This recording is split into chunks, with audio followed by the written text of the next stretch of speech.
Excited to be with you. I hope that you're having a wonderful December. My name is Shannon Kendall, and I work at American Crafts. And I am excited to be here as part of Michael's 12 Days of Christmas for card making today. I don't always get to make cards a lot. When I'm teaching, especially, I've been doing a lot of the resin classes and tie-dye classes for Michael's. And so it's been really fun to get to jump back into card making and working with paper, which was my first crafting love. So I know that's the same for a lot of people. I love the holidays. We love the holidays here at our house. And I'm coming to you from my house, from my craft room today because my family's quarantining to keep ourselves safe. And I'm excited to get to show you what you can make some fast holiday Christmas cards, because that's one of my favorite card making times, to make little tags or cards to give to my neighbors, just that little extra handmade touch. Just super fun thing to do at the holidays. And I'm going to show you some tips to make batch cards, which is making a whole bunch of the same card at one time. And I love doing that when I'm doing like neighbor gifts or Christmas cards, because they can all be the same. They're going to all different people. And sometimes I'll even do it just to get my stash built up. So I will make a big batch of a whole bunch of birthday cards and then just keep them on hand for when the next birthday comes up that I want to send a card for. So I'm going to show you some tips and tricks, and we're going to use some awesome stuff from Michael's. So I'm going to just jump right in and show you some of the things. So I wanted to show you how you could do some holiday batch cards using just a few supplies. And so I love it when Michael's puts out all of their Christmas decor and craft supplies. I love just walking up and down the aisles and seeing everything new. I know I'm not alone in that. You guys probably love doing it too. So some of the things that I picked up to work with today are these acrylic stamp sets. So I'm going to lift them up so you can see them a little bit better. So these are all on the class list that I've provided for the class. I love these little acrylic stamp sets that are by Recollections that I got at Michael's. This one's really cute too. It has little animals. And I like mixing and matching. So that's why I got 3 sets. You don't need 3 sets. You could do what we're doing today with 1 set if that's what you had. But I like mixing and matching, and I'll show you some of that today. And so when I find sets that I really love, I just pick them up and work with them all together. Then I'm also going to use my labels in sideways because I've been using this to craft with. But this is the 8.5 by 11 paper cardstock. And this was just a holiday, in the holiday section at Michael's, that has the reds and then craft. It has cream and silver. And there's another pack that has the greens in it if you wanted to add greens into yours. I like when I'm doing cards to work with this 8.5 by 11 paper versus the 12 by 12 paper. And I'll show you why in just a second. And then the last thing that we're going to use is this awesome Holiday Homestead patterned paper pad. And it's just full. I'm going to flip through a little bit. Oops, some scraps fell out. A little bit through so you can see some of the beautiful papers that are in here. These are like frame worthy. And this is just a really traditional, I love the wood, red and green tones for Christmas. And I loved this one. There's an awesome cut apart sheet. I'm going to show you how to use that as well.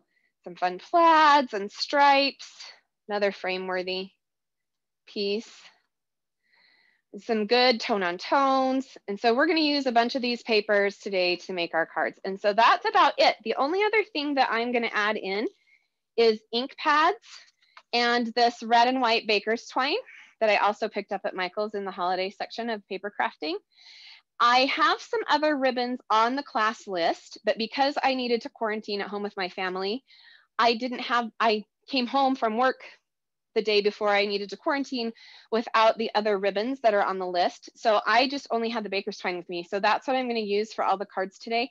But anywhere I use baker's twine in today's class, you could easily sub the ribbons that are on the class list, because Michael's has the most beautiful Christmas ribbons.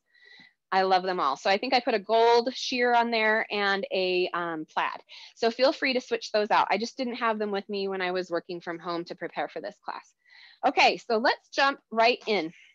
And I want to show you this first tool that's going to make your batch holiday cards super, super easy to use, okay? So this is the Precision Press Advanced.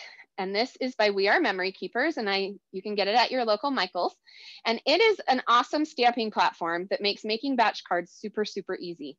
It's got two parts. So this piece comes off that I can put my acrylic stamp onto there. And then these pegs line up with the holes. And then you can just press down. And these have a little cushion to them, these little feet. And so it's a perfect stamp image every time. The other thing about this that's awesome is because we're using those acrylic stamps, it's good to use foam underneath your acrylic stamps to give a little bit of give on the bottom of it. And this already comes with a foam piece that's gridded out with a ruler that's really handy, and I'll show you why. And it's also magnetic. And these are the little magnets that come with it that can hold your paper exactly in place so you don't get any movement while you're stamping. So we're gonna use this. And then I also am gonna use this Amy Tangerine Watercolor Set that I got at Michael's. My sponge likes to jump out.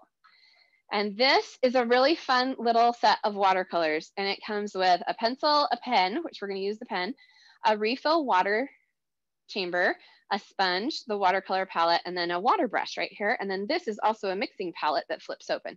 So I'm gonna show you just with these few supplies how we can make some awesome cards. Okay, we're gonna start with a photo card because I like adding photos to my holiday cards. I don't know about you, but I think people like seeing our smiling faces when they can, right? So this is the first card that I'm gonna show you how to make. And this is just a little family on the front, and you can see that I made a whole bunch, and they're similar, if not identical. The little trees at the bottom are different. And I'll show you how to do that really quick using the Precision Press Advanced. Okay, so the papers that I chose to do this first card were some traditional Christmassy ones from that paper pad. So I have this white star, the candy cane stripe, and a pine bough. And then I'm going to use the red 8.5 by 11 cardstock as my base. And the reason I love this, I told you I'd tell you why, is that if you cut this in half, it's the perfect size for a little invitation size card. So you just take it, put it in, cut it at the 5.5 inch line. And I've noticed when working with this paper pad that this paper is actually 1/8 of an inch longer than 11 inches. And so I just have been trimming off that tiny extra little strip that you can see right there. For some reason, this pad is just a smidge bigger, but that's fine, we can use it. And so there's my two bases, and then you just fold those in half.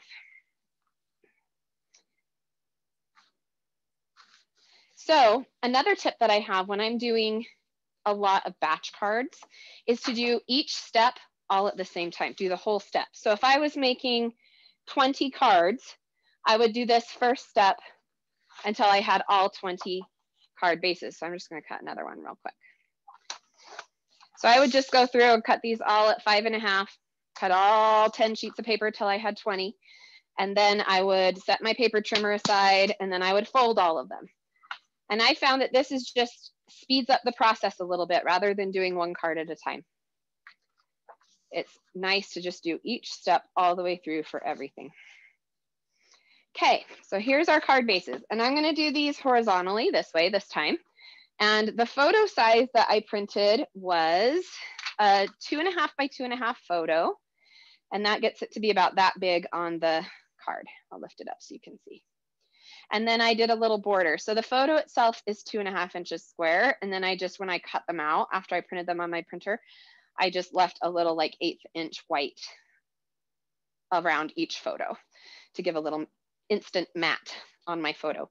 Okay, so let's do our stamping first. So we're gonna grab our precision press and take the lid off. And these are where the magnets come in handy. So I'm just gonna put this card right up in the corner, and I'm gonna just drop the magnets down away from where I'm stamping, but it's gonna just hold my card right in place perfectly right there. And then I'm gonna grab my stamp sets, and I'm gonna use this Happy Holidays right here from this sentiment stamp set. And these are just the clear acrylic. So as soon as I pull this off, you're not gonna be able to really see it anymore on camera. And this is another trick that I do. So that I can see exactly where I want to place my stamping, I just put my photo right on there so I can kind of see where I want it to land. And then I know I'm gonna do some strips of paper down here, so I want it to land kind of up in this area. So I actually set my stamp down in the correct placement of where I want it to stamp, just like that. And then I'm going to take this top, line up the pegs to the holes, press it down, and that pressing action has picked up my stamp. Can you see it right there? So now I know that every time I put a card right up in that top corner, every time I can ink this and stamp it, and it will be exactly in the same spot on every card. So that's super handy. So I'm going to use a white ink for this. So that there is a white ink pad on the class list that you can get at Michael's. Again, this isn't the exact one that I put on that class list because this is just what I had at home. So that's what I'm going to use on here. So I'm just going to take the ink pad and press it right down onto the stamp. I'm going to just pick it up, line up the pegs and the holes again, and just press down. Now you can press right on it. You can press holding the handles on the side. It gets a really nice even pressure. So now we have our stamped image. Now, this is an older ink pad, so it's a little bit light here on the bottom, but one awesome feature is this is going to stamp in exactly the same place every time. So if it's not as dark as you want it to be, you can just add a little bit more ink and do it again, and it's going to land in exactly the same spot. So you don't have that guesswork of trying to line it up again exactly through. Okay, there we go. So there's our first one. And now we can just go ahead and do the rest of our cards. This white ink is a pigment-based ink, so it takes a little bit longer to dry. So I try to just set mine aside a little bit before I start handling the card again, just to give that white ink a chance to dry a little bit. You can also hit it with a heat tool just to help dry it a little bit if it's taking a long time for you to dry. So now we're just going to repeat the process. And you can see how quickly I'm able to stamp each of these cards. It's kind of fun. You could turn on a Christmas movie while you were doing this because it's pretty just, you know, like assembly line. Doesn't take much thought. You can watch or listen to a Christmas movie while you're stamping. So here we'll do our fourth one. Now you could do as many of these cards as you wanted to. Just keep going. Okay, I'm going to stamp one more time. Okay, so now we've got all of our bases. And you would just keep going until you got to however many you wanted to do. And then for cleanup, I just like to use a baby wipe. It's just the easiest thing for cleaning up acrylic stamps and the precision press. So I just clean it right on the press, then pull it off and kind of just clean off the ink before I put it back on my stamp pad. Okay, so now we're done with the precision press. I'm gonna put my stamp back on its carrier sheet. Once you clean it, it should just re-stick right there again on the carrier sheet. Okay, and so now we have the next part of our assembly. Okay, while those are kind of hanging out and drying, I'm gonna cut the strips that we need. Hey Shannon, you have yes, awesome. We have a question. So Shira asked if she could make her own prints instead of using the pre-made ones like the Happy Holidays, and what you would suggest, what tools you would suggest to do that. You could do it. You would probably want to do a little bit of research about, because this is a stamping press, you would want either a rubber that you could adhere to it. It would need an adhesive back or be made out of the polymer. These are acrylic polymer stamps. So they just automatically cling to this, to the top of the Precision Press Advanced. But they do make rubber stamps that have a foam layer as well that has an adhesive that can stick to these as well and just be removed again and again. So for making your own stamps, you'd have to just kind of look into that and just look into carving your own. I know a lot of people do carve their own stamps, and as long as it has a cling element to it, or you add a little bit of adhesive, then you could use it just the same on this press. Did that answer your question, I hope? Yeah, I think that's perfect. Yeah, awesome. I do think there are some stamp making tools out on the market too that somehow make a stamp, but I have never used one of those. I've only ever done the hand carving kind. Okay, so now for our strips, I'm going to just cut, for the green layer, I'm just gonna cut a 1/2 inch wide strip. Now, if I was making 20 cards, I'd just keep going with this, right? Because we're gonna do all the strips at once. So I do all the green strips, and then I'm gonna do the white. And on this pattern, it has lines already kind of there for me built into the pattern of the paper. So you can see these have kind of the natural place to cut between to get a good stripe of the little stars. So I'm just going to line up my cutting track in the middle of one of those lines of stars and cut a couple strips like that. Okay, and I would just keep going for however many cards I was going to make. And then I'm going to do, so that one I didn't measure, I just placed it right between to get a nice strip of stars. And then this one I'm going to measure just a 1/4 inch strip. These card surfaces aren't too big, so you can see you can get a lot out of one sheet of paper. So I'm going to cut 2 1/4 inch strips. And then since I'm going to have them run across this way on my card, I need to go and then cut these strips at the 5.5 mark, because this card is 4 1/4 by 5.5. So I'm just going to take my trimmers, wanting to grab onto the blade, and just cut all of these strips. Now you have this little bit left over, but that's so small, I probably would just throw that away. But if you want to keep it, you could, and use it on something else. On some things I keep my scraps, and on others I just say, you know what, that has served its purpose and I'm going to let that little piece go. And on this one, since I'm using almost the whole thing, I'm just going to let it go. So all of these strips just need to be cut at 5.5. And then we'll do the same with this one. You could do this with scissors too, if you don't have a trimmer, but most of us probably have a trimmer. If not, it's a not very expensive and probably worth the investment. I'm going to stack these ones up. So this is another trick. You can, this pattern paper is such a nice weight. It's sturdy, but it's not super, super thick. So I can stack them up and line them up on the end and cut 2 at once, just to speed up that process. Because for batch cards, you just want to be able to go quick, right? Okay, so now we have all our little strips. And I'm going to come back over and utilize my Precision Press Advanced again. So this has a grid with measurements on it. So you can see that right there.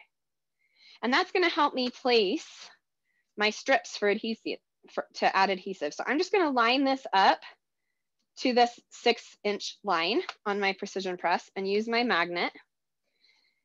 And that will allow me to perfectly place my strips. So I'm just going to use, this is just a sticky thumb tape runner. You can get these at Michael's or any other, whatever kind of tape runner you like, or you can use a glue stick if you like. I like tape runners with paper because there's less warping with them than a glue stick.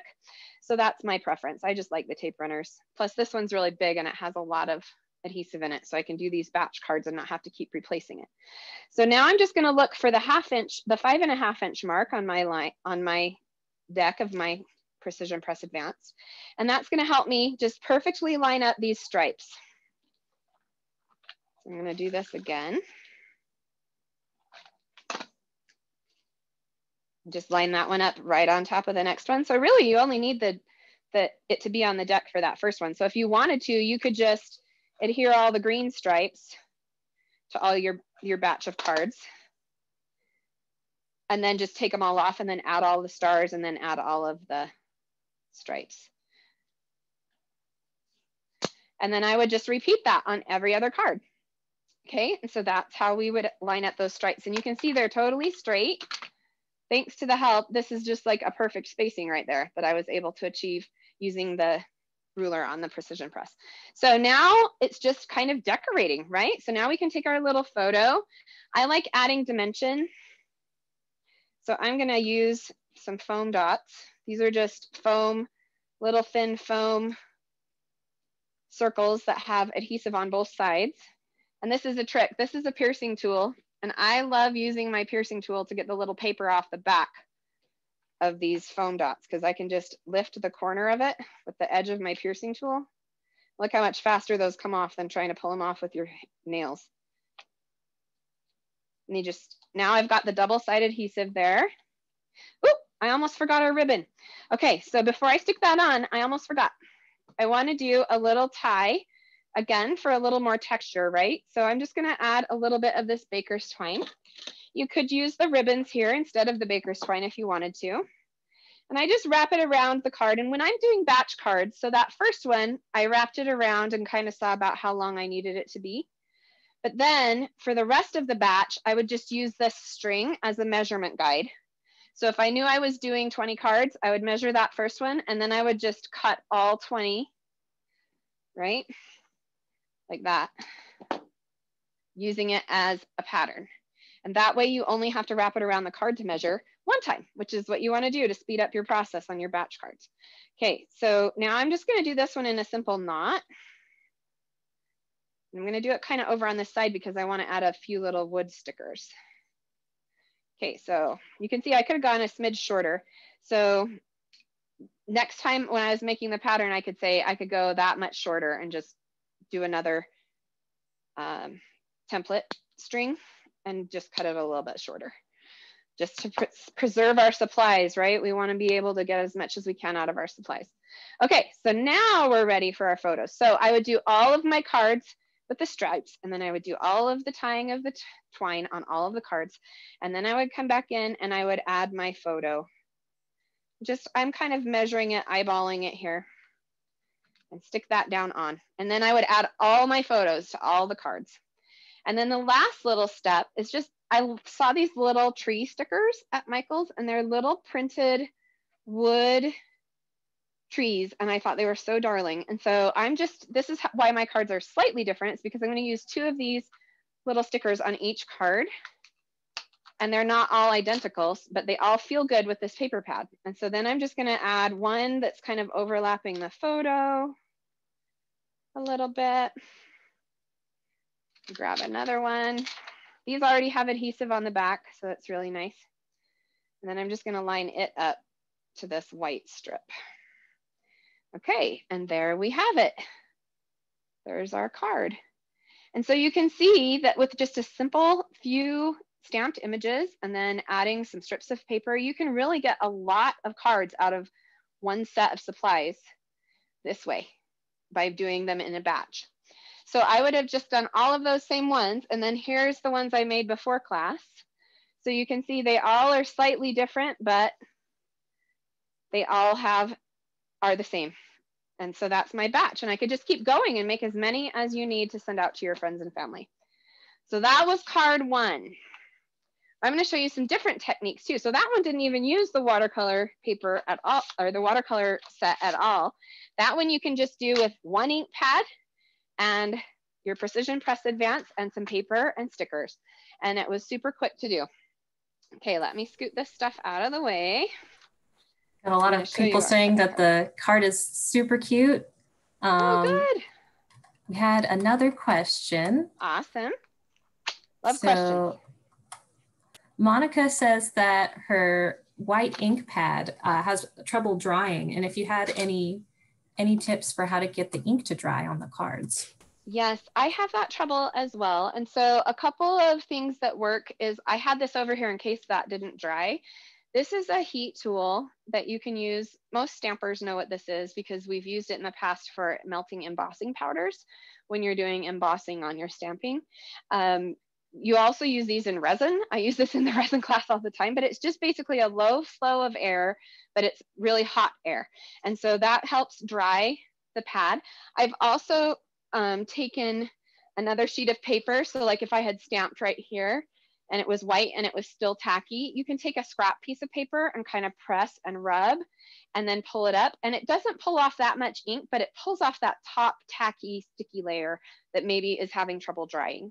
And then the third way is that you can put a little bit of powder on there. So if you have a little bit of, they do make actual like powders for setting inks that you can probably buy them at Michael's. I haven't looked for one there, but I'm sure that it probably is there. Stacy, you can correct me if I'm wrong, but it's like a little bottle of powder and it has a brush on the end, and you kind of just dust it across it and then just gently wipe it off, and that will also set the inks.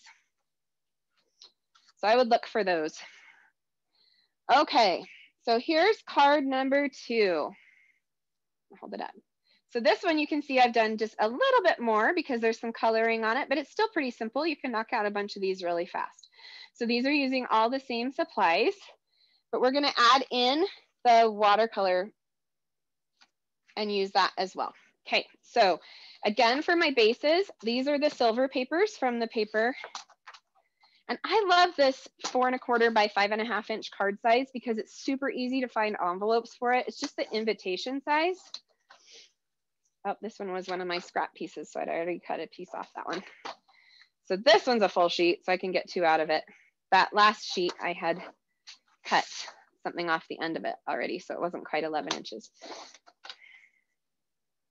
But they're just the invitation size envelopes. And so they're really, really easy to get your hands on them. Or you could make your own envelopes if you wanted to. But for batch cards, I usually just buy a box because they're quick. You could also use boxes of blank card bases in this size, and you can get those at Michael's as well. I just went the cardstock route so that I could use it for other elements on the cards as well. But you could just use those bases, and those boxes of boxed plain cards that you can get at Michael's, they come in Christmas colors, they come in all different colors, and they have the envelopes in them already. So that's a nice feature of those boxed cards. Okay, so now I'm just gonna do 3 this time. So I have these 3 and I'm gonna go this way. So I just cut them again at the 5 1/2 inch mark, and then I cut that little extra 1/8 inch off the one end so that I have 4 1/4 by 5 1/2 inch bases, and I'm gonna have them go tall this time.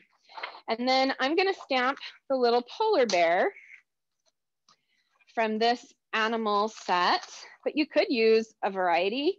So I'm going to use this guy down here, but you could do your cards all slightly different and still do them really quickly using these other animals as well. So this is a really cute little set. Or you could do the little tree if you wanted to. There's so many options. Okay, so I kind of eyeballed how big this was, and I measured that with a ruler and said, okay, I probably need about a 3-inch square because this is 3 inches right here. So now I'm just gonna cut all of my stampable pieces. So I'm just gonna do a 3-inch strip. You could go this way or the other way on your paper, however you wanna do it. So if I was doing a lot, right, like I would just keep going and get 3 inches, 3 inches. I'd save this for use on another project and then go this way and cut them into 3 inches. And I would just keep going like that. And this is actually the perfect size for another stamp that I'm going to do in a minute on a tag. So I'm going to keep that little square. All right, so that's what I would do. I would do all of my gray bases and all my cream.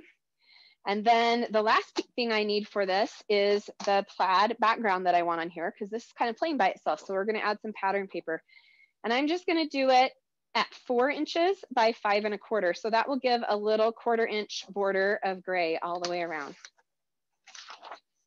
And then I would cut all of these at the same time. So if I was, doing more, I'd cut a 4 inch, I'd cut a 4 inch, just so you don't have to take your paper out. And you can get 3 4-inch pieces out of the 12 by 12, which is also a nice thing. So you could just keep going. Okay. And then turn them the other way and do the 5 1/4. And you can get 2 out of each 4-inch strip. So there's 5 1/4. And then you can save that little piece also to use on a tag. Okay. And you would just keep going that way.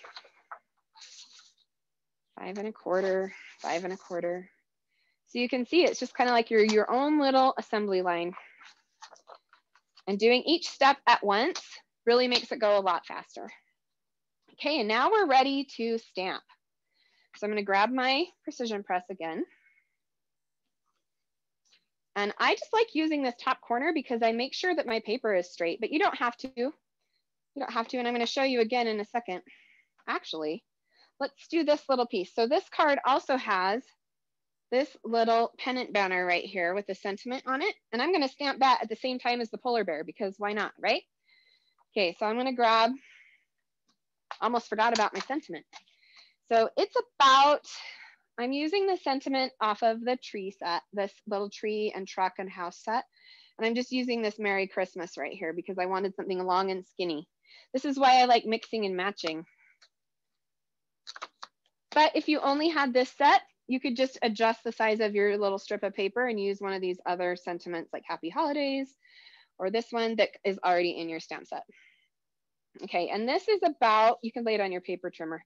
It's about 1/2 inch will fit, but I'm going to give it I think 1/2 inch is enough. So then I would just cut all of my strips at 1/2 inch. So I would just go 1/2 inch, 1/2 inch, however many 1/2 inch strips you need. And then since I need it to overlap that a little bit, I think I did it at 4 1/4 because that way I could get more out of one sheet. So I just did 4 1/4. So it's the 8.5 inch width cut in half. So I did 4 1/4. And that way I'm not, need a new blade in my trimmer, but that way I'm not wasting anything on that cut, okay? All right, so back to stamping. Glad I didn't forget that. Okay, so I'm gonna show you quickly how you can do 2 in 1. So I already have my spot for my polar bear up here, ready to go. I'm gonna steal one of the magnets off of there, and I'm gonna come down here on the 5-inch grid mark and just drop another magnet, and I'm gonna stamp both of these images at the same time because we're batch creating, right? So we need to go kind of quickly. And I'm just gonna use my same trick that I showed you before. So this is the polar bear stamp. And I just set it down on the paper where I want it. And I know that I want that border to go right here, the little sentiment strip. So I'm gonna do them kind of over in the corner a little bit more to the right. Then I'm gonna take this Merry Christmas, which is 2 little word stamps, so you could stack it or do it in a line. And I'm gonna kind of center it on my gray strip. Just gonna stick my head in for a second. Okay, and then the beauty of this again is I only had to place that one time to get it straight. And now I know that if I set my strip down on this 5-inch line and at 4 3/4 at the end and put that one in the corner, that these stamps are gonna always stamp it exactly centered. Okay, so now I'm gonna use a black ink pad this time because we're gonna do some watercolor. So when I'm doing watercolor, I like to use a permanent ink pad or a pigment ink pad that's thoroughly dried. So I'm just, again, tapping that on there. And we'll stamp both of these at once. And you can see that we got our stamps on there perfectly, right? And then to repeat it, I would just slide these over, take my next piece, and then just for this gray one, just make sure you put it in the same spot. And I had made a note that it was at the 4 3/4 line here and at the 5-inch line on the bottom. And I'm just gonna place my magnet, ink up my stamps again.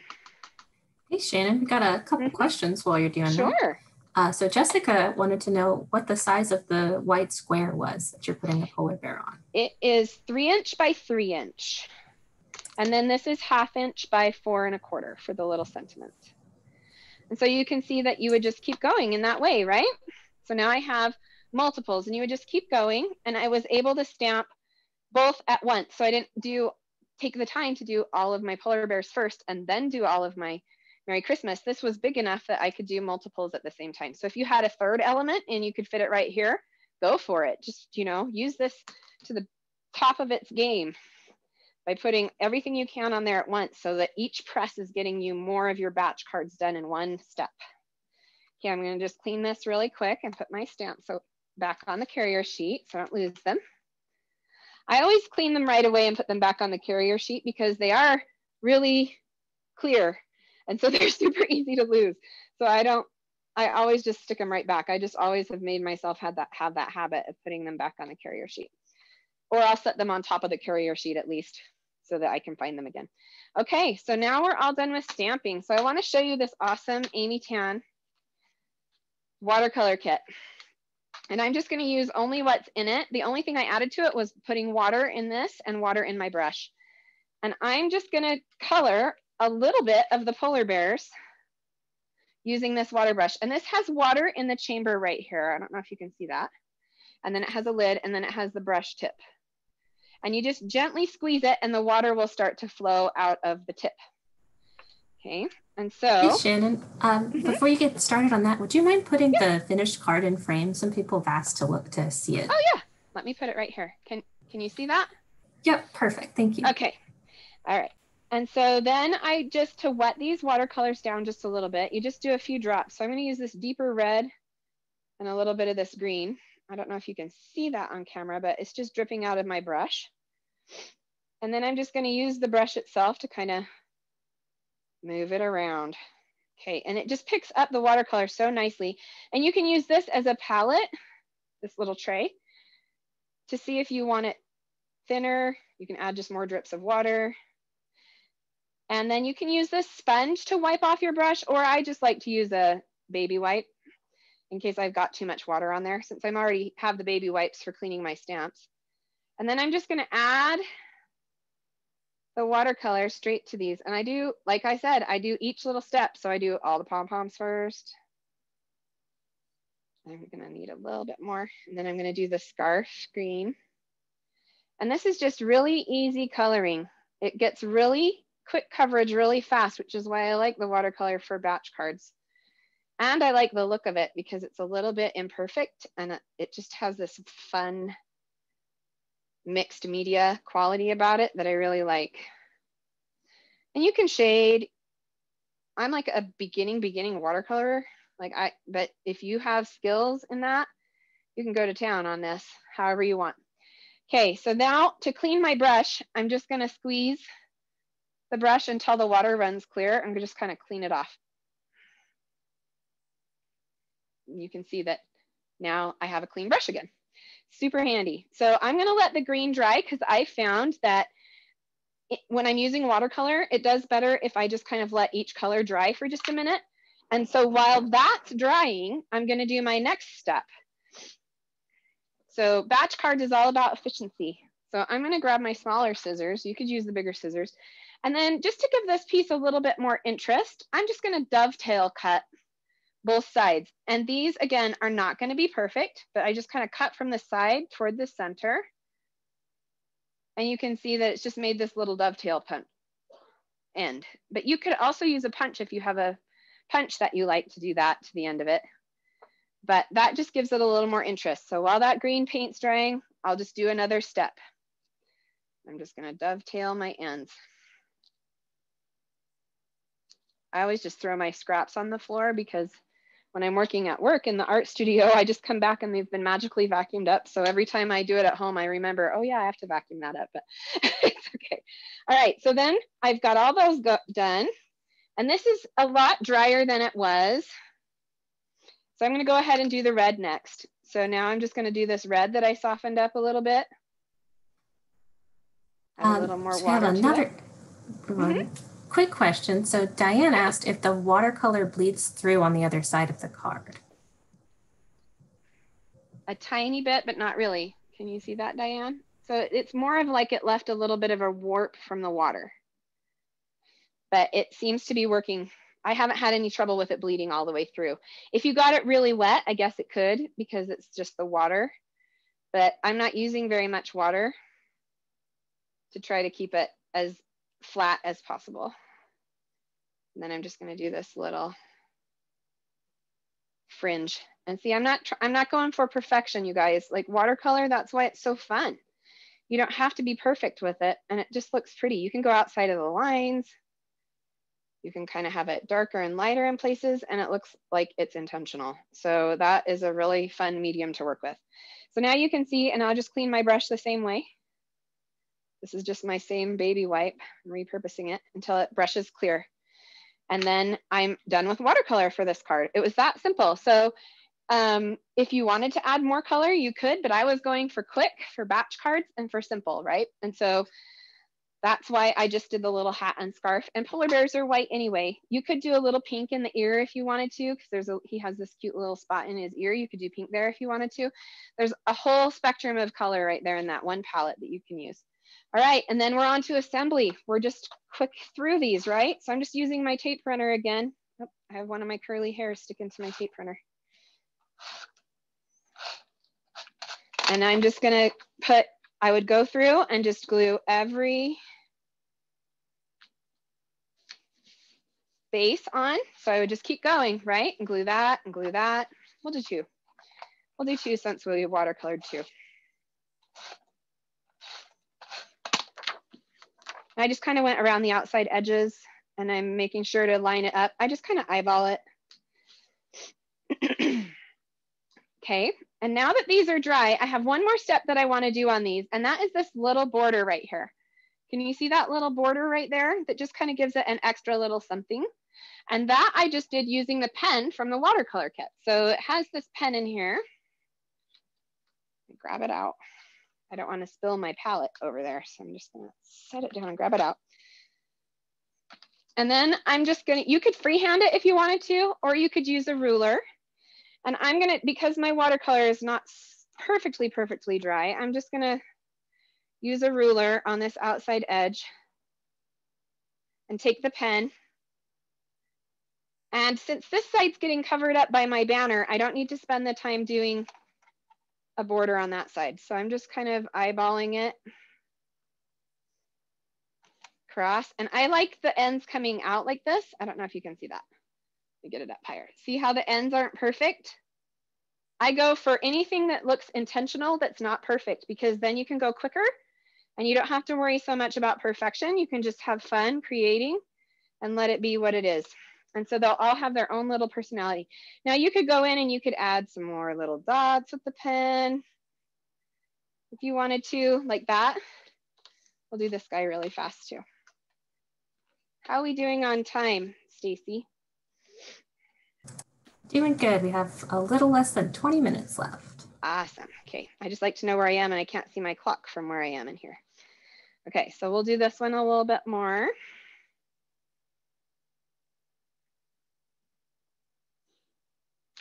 I'll go around. And I am going on the outside edge just to not smear my watercolor. If you did spill a little bit of watercolor, you can clean it up with just a little bit of water on your brush, and then it will kind of lighten it at least, and you won't even see that mistake. So there's some little, I just did some little snow flurries in the corners of these. I didn't do them on my original card, but I kind of like them on there. Okay, so now we're ready for assembly, okay? All right, so now I'm just gonna take my card, let me make sure it's dry, it is. And I'm just gonna add a little bit of adhesive on the back of this guy and place it about, it's about an inch up from the bottom. And once you have one done, and if you want them all to be exactly the same, then you can just line this one up over the top like this. And see how I can kind of see that one poking out from below? So you only have to really measure once, and then you can go through and just stack them up and use that line as a guide for placement, and that makes it faster. Okay, so now I would glue all my bears on, and then I'm ready for my sentiment. And on this one, I'm going to use some foam again, because I like dimension on cards. For these, they're not so much dimension. You can still send it as a card. It doesn't have to be sent as a parcel, but it just gives a little bit of visual interest to have a piece popping up. So I like these little foam dots. And then I'm just going to line it up, kind of eyeball center it on there. And then I would repeat with that one on this side. And then the last step is, again, just this cute little baker's twine bow that I have right there. And with that, I've learned for a bow, you need about 9 inches. So there's a little tip for you. These little bows take about a 9-inch length. But again, you could just tie one on the end without cutting it off your spool and then untie it and see how much you needed. That's how I figured out I needed about 9 inches. And then I just take this little piece and I just make a little bow out of it. Just a quick little bow, not too worried about where this end is going. Trim up the ends. And then I would just use a little bit of hot glue or a glue dot and just glue that right there on the end. And so that is our finished polar bear card. And so here's a bunch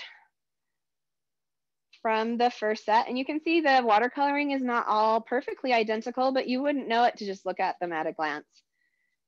So there's our polar bear card.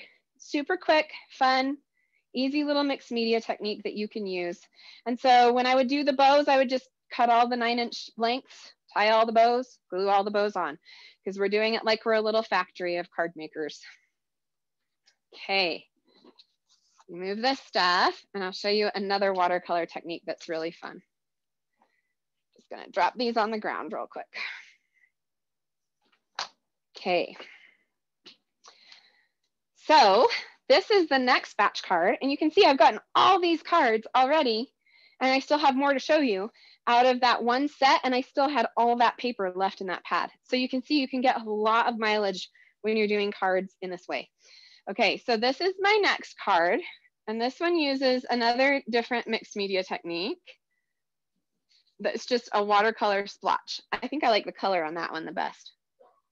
And then these white snowflakes, and I'll show you how to do those using the precision press. Okay, so for this one, oh, here's one that's in green too. So you don't have to just do exactly what I'm doing. Use any of those colors. Do pink ones if you want to.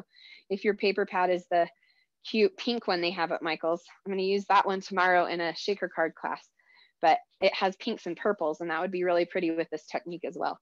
Okay, so again, I just have my 8.5 by 11 cardstock from the pack. I'm just going to do 2 in this one because I don't want to run out of time before I can show you the final card real quick. It's just using all the techniques, so I'll just talk it through with you and show you all the things that I did on the tag. So this, again, I'm just cutting it at 5.5. And I would go through and cut all my card bases to be 5.5 by 8.5, and then fold them all in half. Or you could do all your cutting and then fold them, whatever you find works best for your process. And this cardstock from Michael's folds so nicely without even a bone folder. You could use a bone folder if you want to, but I found that I'm getting really nice, crisp, clean folds just with using my fingers. It's really nice, smooth cardstock. Okay, and then for this one, it's just mostly stamped on the card and then some little strips of paper. So I just took this plaid paper from the paper pad and I just cut a 2-inch strip, which is almost exactly the width of one plaid line between the 2 red lines there. And then I cut them into 4¼ inch widths. So these are gonna all go on my cards right like this. Okay, and then for the little watercolored part, I'll put one of these back in the frame so you can reference it. So for this watercolor part right here, I just used my Cricut machine and cut a bunch of circles from the cream cardstock. But you could, if you didn't have a Cricut machine, you could use a punch in a circle, or you could trace something and cut out the circles. So don't worry if you don't have a Cricut machine, you can still do this. Or, you know what? You could just use your paper trimmer and you could cut squares again. They would look great on a square as well. I just did a circle for visual interest, okay? So I'm gonna let these watercolors dry. So I'm gonna skip ahead. Instead of stamping this first, I'm gonna watercolor this first. So let's just do 2. And for this watercolor process, I'm just gonna use red again. And you can re-wet the palette right here and pick up the ink again so you don't waste any. And then I'm just gonna do a kind of a scribble, really. I'm gonna get a little bit more color. Except I like this a little lighter, so I'm gonna add a little water. Okay, and I'm just gonna kind of just move it all over the place. This one has more water than I used on the polar bear because I'm not trying to stay in the lines at all because there's no lines on this one to follow. Hey, Shannon, real quick. Yeah. What is the dimensions of that circle? This circle is, let me look at my notes. Or actually, I'll just measure this one. I want to say 2.5 inches. Yep, 2.5 inches. So this is 2 by 4¼ and this is 2.5. Okay, and then to kind of get this like splotchy moving watercolor effect on these, I'm just gonna squeeze and let some drops hit that of extra water. And it gives these cool little bursts of color where it splatters out. And then I'm gonna even just tilt it and tip it, blow on it. You can do it however you want to get some movement out of your watercolor. Okay, same on this guy.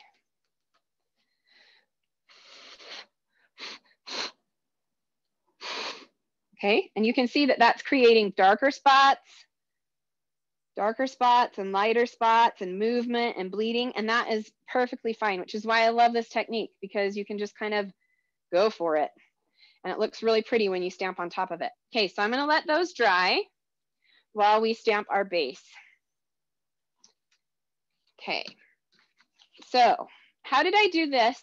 Because I'm gonna use the stamp. There's snowflakes that are on this little critters stamp set again, with the little animals. There's 2 snowflakes, but I got all those snowflakes stamped in batches. So I'm gonna show you how to do it and make it really fast. Okay, so we'll grab our precision press again. I'm gonna start in my favorite spot up in that top right corner. And I'm gonna start with these two right here. So I'm gonna put my snowflakes about where I want them because I kind of want a line that's coming down this way. I'm gonna pick them up. Okay, grab my white ink pad again. Stamp, ink those up, really nice. Okay, and so when doing this pattern, rather than doing this first image and then moving these and doing them again, you're going to batch stamp this first step on all the cards first. Okay, so I'm going to move that. Then I'm going to put this up here, re-ink.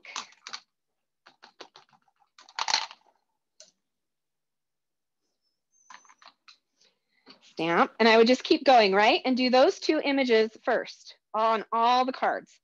And then I would go in. Sometimes I like to clean my stamps so that when I handle them, I don't get the ink on my fingers when I'm moving them. So I just clean them off a little bit, because then if I have ink on my fingers and then I touch my card, I might get ink on my card. If that happens though, you can just use a clean white eraser and it'll take off that white ink. Or one of these, which is the little adhesive eraser. It will kind of take it off a little bit. Okay, and so now I'm just gonna place these in the second spot. So maybe there and there. And then I'm gonna pick them up again.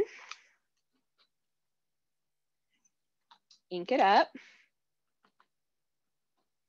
And you can see I'm not like taking a lot of time to like measure exactly where I want them to land. I'm just setting them on the card so I can get a visual image in my mind about where they're gonna hit. And then I'll take that one out and then I'll stamp this one in the same place.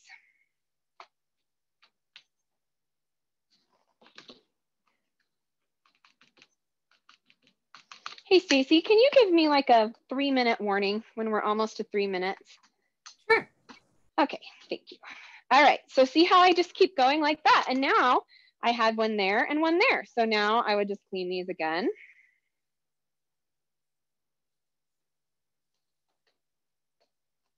Place them about where I want them because I know my strip's gonna go right here. So I don't really need to worry about putting too many little snowflakes in that area exactly, but I might have one poking out right there.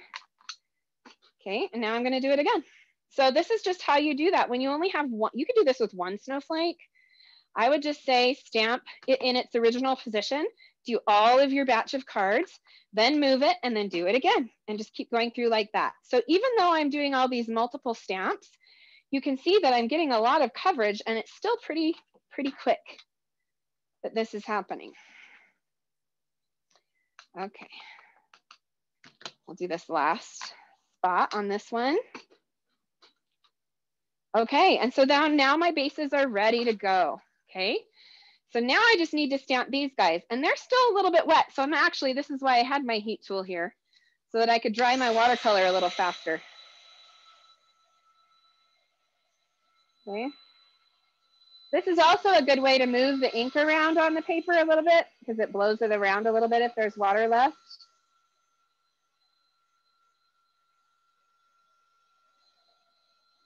Just a little bit more. So those take, because I put so much water on them, they take a little bit longer to dry.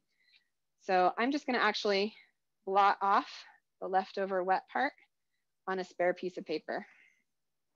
You can do that too. If I was doing this for real, I would, just like let them dry both as long as they needed to, but I don't want to run out of time to show you everything I want to show you. So, all right, so now I have my circles and they're ready to go. And I'm just going to put it up in this corner, use my magnet to kind of hold it in place. And then I'm going to grab the Merry and Bright sentiment right here off of this sentiment set. It's a really cute one. And just like I always do, I'm just going to drop it on my image, pick it up with my precision press.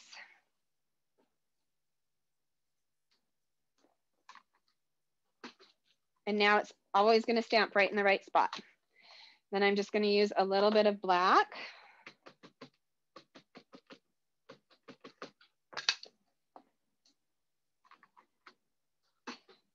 And stamp my image so you can see, let me get it closer to you, how cute that looks stamped on the watercolor. And I love that like free flowing watercolor look. It's super fun. Super easy technique. Looks like that you know what you're doing though, that you're like this super skilled watercolor mixed media artist. And you could really stamp over any colors, like I said. Let's get this down just a little. And I would just keep going like that and just stamp all my circles. So you can see this one's just a little bit different than the other one, but they all look so cute. Okay, and then this one is super easy assembly. So it's just taking your strip of plaid and putting it in that space we left. So you can see I didn't need to stamp anywhere under there because it would just get covered up. So save yourself the time. Don't worry about that part.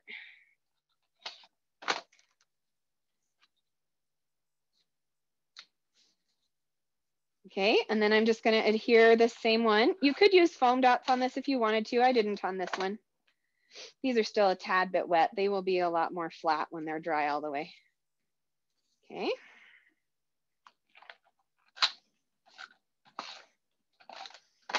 I dripped a lot of water on there to get nice movement, so you just have to be a little more patient. But since I'm only making 2, if I was like stamping a whole bunch of bases, then you would see that by the time you were done stamping all the bases, your watercolor would be dry. Okay, and then for the last little touch on this, you find my watercolor brush.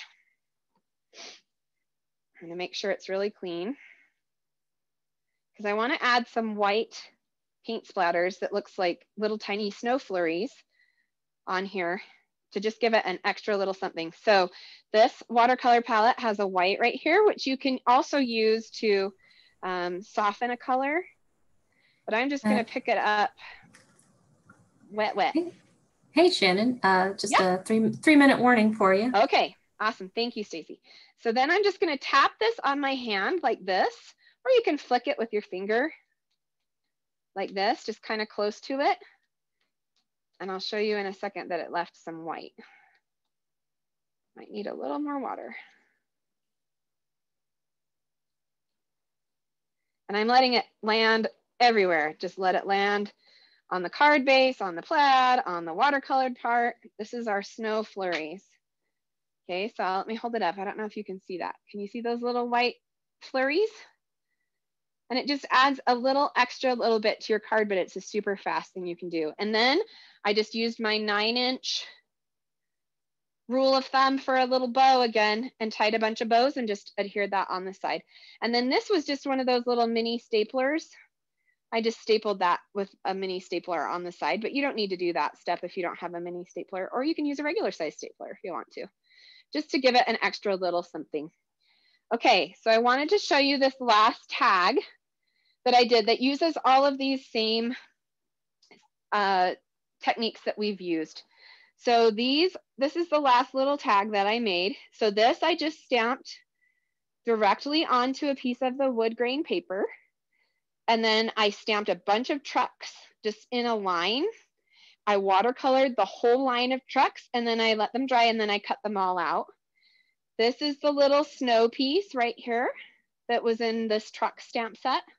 And that's just using the same red and green watercolor. And the stamp set's super cute. It's got all these other little things that you could add on there if you wanted to. But I was trying to keep it simple. And then I did just a little strip. This is a buffalo check, and I just cut it the width of one set of buffalo strip and did that. And then to make this tag, I wanted to show you a little trick real quick as our last thing, which was, so these are all my little trucks. So there's my little truck that I stamped. These were the snows. I just stamped a bunch on a row. And then what I did was I pulled out this piece of this cut apart piece that has all these tags on it that I want to use on another project because they're so cute. I might just use them on my Christmas gifts because they're so cute how they are. But I cut out one of the tags. There it is. And I measured it. I used it as a pattern. So I measured how wide it is and how tall it is. And I think this one is 3 by 4.5. And then I cut strips of paper that were the same size. And then I just used that tag as a guide to make more tags. So if you don't have a cutting machine or you don't have a tag punch board, you can just do this and then use a hole punch And you can use your paper pad as a template to make more tags. So that's what I did. And then I just layered everything up on top of it. Where'd my little trucks go? And then I ended up with a little set. And this is, again, just using the baker's twine on the top, looped through, and then a little bow. And I just used my scissors and rubbed my scissors along the edge like this. If you've ever seen scissor distressing, I'll show you real quick.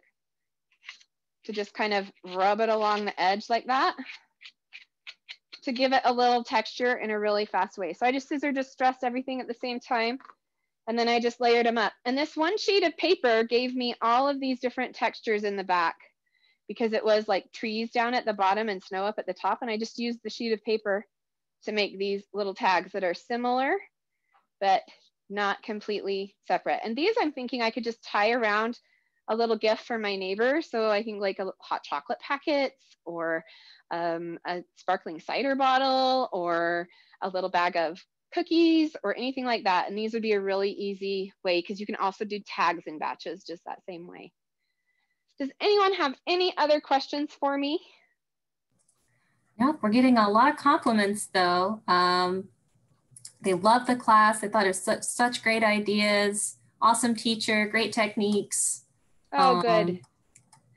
I hope you guys will try some of these things. It's really easy and really fast. And like I said, just turn on a Christmas movie and start stamping because it's so fun. And you don't need a lot of supplies to do batch cards.